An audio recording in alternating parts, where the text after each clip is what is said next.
way of a person being influenced to go pick themselves back up. But how many times do they have to pick themselves back up? When you invite a developer to come in to your city that was normalcy of making payments of rent of $800 to $700 or even $500 a month for a 2-bedroom apartment, and you invite a development to come down here and build a new condo or new townhomes or apartment, and they are charging $1,500 or $2,000 a month.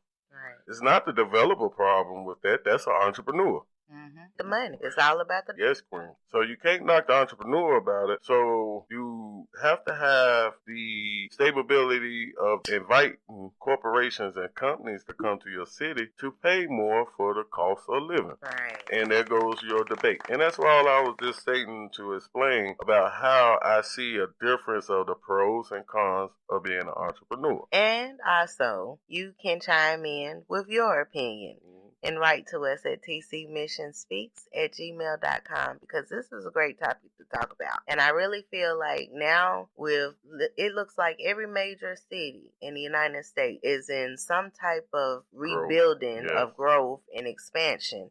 And also you have the president talking about they're getting ready to expand the roads that was from the stimulus package, the trillion package, that infrastructure. They working on new railroads, everything. It's all finna get ready to be on a grander scale than what it is now. We need conversation like this out there. So, for instance, with what Queen Summers just said, you come up with an idea to be an entrepreneur in construction. You make a construction company, you are able to pay for your annual rent and come into it strong. You got grants, you got all this trillions of dollars that's been tackled to reconstruction of America or rebuilding.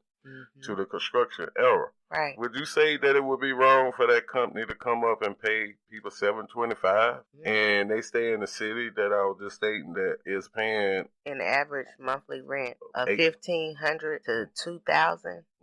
The supply is not meeting the demand. And so when you have that employee that doesn't take that job, they are in that boat of trying to find the next job. But then you got somebody coming up that will take that job at $10 an hour. And so how does both of those people trickle back to the city? Because if that is say for a queen that got hired, accepting that $10 an hour, she got 2 kids, she is not stable from the get-go, is able to maybe sustain her in a hotel. A hotel with 2 kids?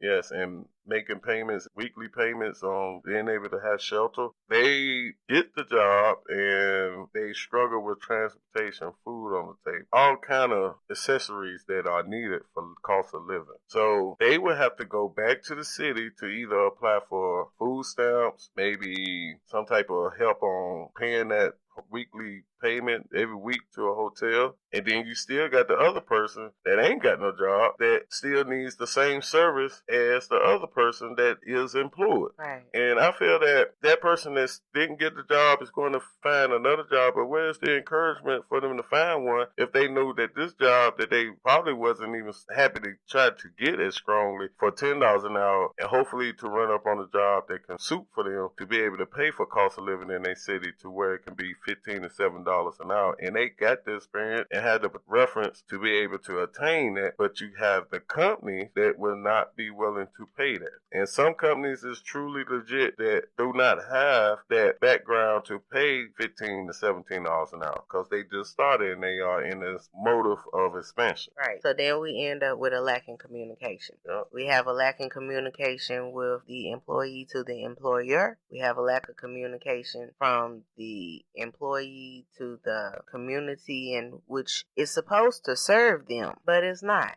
And it's failing them. My second thing that I was wanting to talk about was the vaccine. And before I go into the vaccine with that topic about the pros and cons about entrepreneurs, I have an idea, solution towards how this can become one again when we come back. But as of right now, before we leave off, I just want to say, man, things are crazy with this pandemic, man. It is things that's changing rapidly, man. I mean, this vaccine came out. You hear all these stories of bad reactions, good reactions. You got different companies coming out every week with vaccines.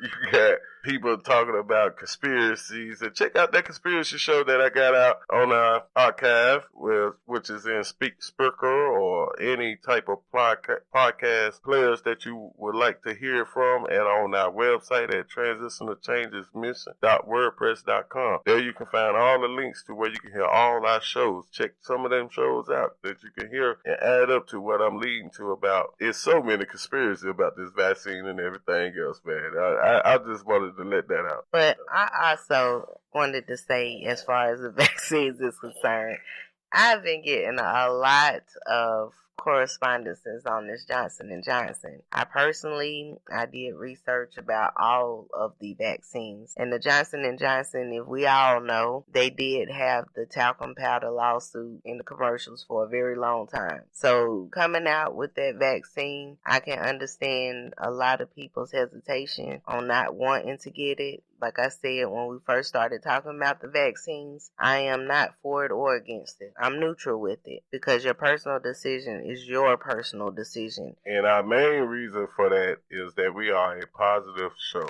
We only speak on our opinions about everything that we have out here. We like to hear your opinion. But please take this as an opinion, and we are not to deteriorate or encourage nobody to take a vaccine. But we are here to talk about it. Oh, yeah, we're going to talk about it. So let us know how you feel about the vaccines and where it's leading up to. And I can tell you how I feel about it. This is my thing about it. Like I said, I'm not going to talk about my personal opinion about whether I take it or not. But what I would say, if I was to make a decision, they are going to pay me.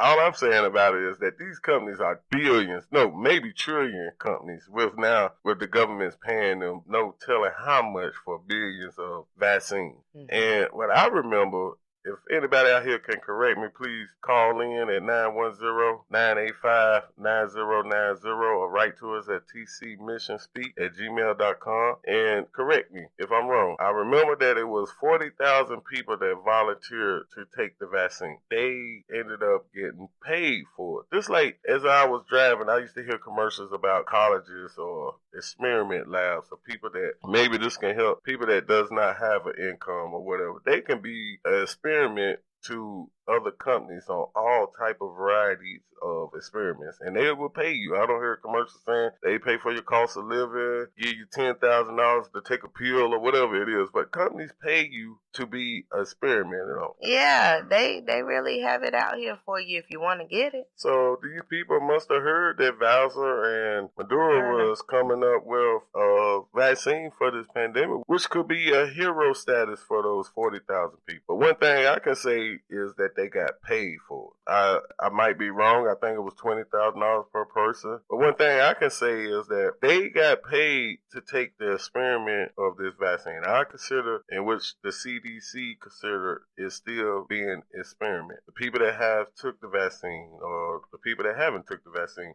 Well, right now it's for emergency use only. And I still think it's still in the experiment mode. Yeah. But one thing I couldn't understand is how you can get in line and stand for 2 hours or 3 hours. If something happened to you, how you not going to be financially paid for being a guinea pig? Well, I'm pretty sure they have a waiver. They read that waiver, and they made that decision based on however they feel in the current moment, because you got to understand fear. The fear of this, contracting this and not living through this and going through this, and they saying we have something out here that can prevent this. It's going to make you think about a lot of things, but you put the most important things on the back burner. That could cost you in the long run. Well, I would say this, what I've been preaching since we begun. This is one of the hugest changes in my lifetime, and I consider for a lot of people in their lifetime. Oh, absolutely. I mean, this right here, everybody names in the book, the 500,000 that are gone, for all the people that are leaving. This has changed the course of humanity for ages. This is something our great-great-great-grandkids going to be talking about. Yes, and so I give much respect for the people that will debate to say, I took the vaccine to be able to help humanity. And I give you your respect for that. But at the same time, all I'm stating you should have got paid for it.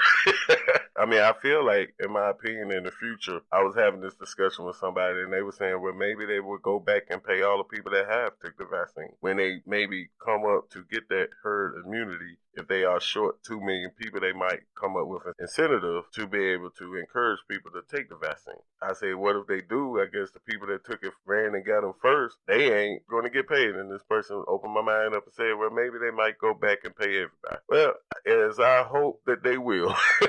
And we want to leave off on that, and I will come back and give out solutions to both of the topics that I was talking about, well, being an entrepreneur, the pros and cons, and the vaccine craziness. All right. And I also wanted to say that I respect everyone out there who pledge allegiance to the flag for their liberty. And liberty is the state of being free within society from control or oppressive restrictions imposed by authorities on one's way of life, behavior, or political views. Yes, and as we come back, y'all just meditate about all we talked about and spread the word. We're Transitional Changes Mission podcast show, and invite yourself to be a guest on our show. You got all the avenues to reach out to us. You got our email, tcmissionspeaks@gmail.com. You got Transitional Changes Mission at .wordpress.com, and you also have that awesome telephone number, 910-985-9090. So stay tuned with us. And we'll take a quick break, and we'll come back and come up with all kind of solutions, my people. Write them down and write to the tcmissionspeaks@gmail.com.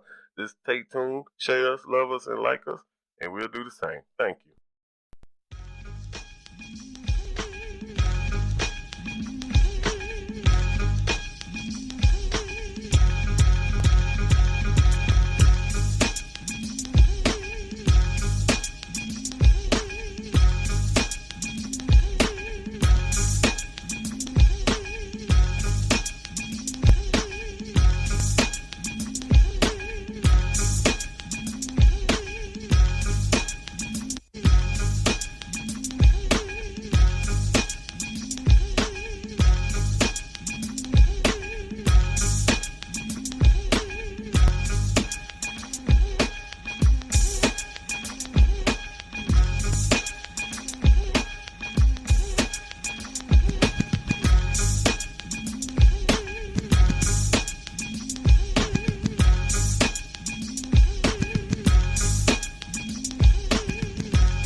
Welcome back to the Transitional Changes Mission podcast show. This is your host, Queen Summers. With your host, King Summers.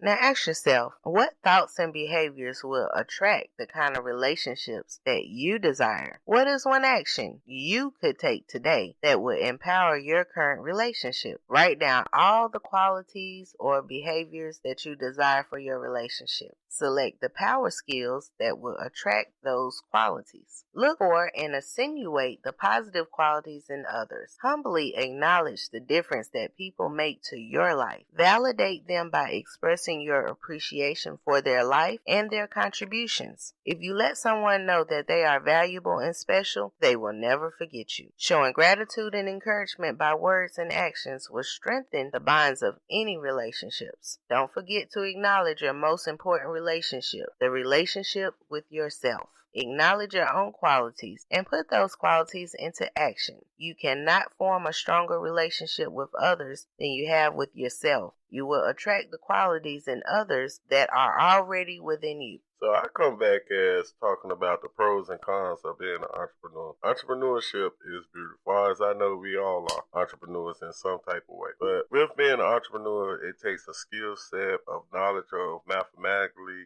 coming up with the right equation to be able to survive during pandemics or without a pandemic. And I think that knowledge needs to be enhanced or better taught to anybody that is thinking of starting up an entrepreneur stewardship to having a company that can grow to corporation. Because like I said before, the knowledge that I read is something that I couldn't understand how your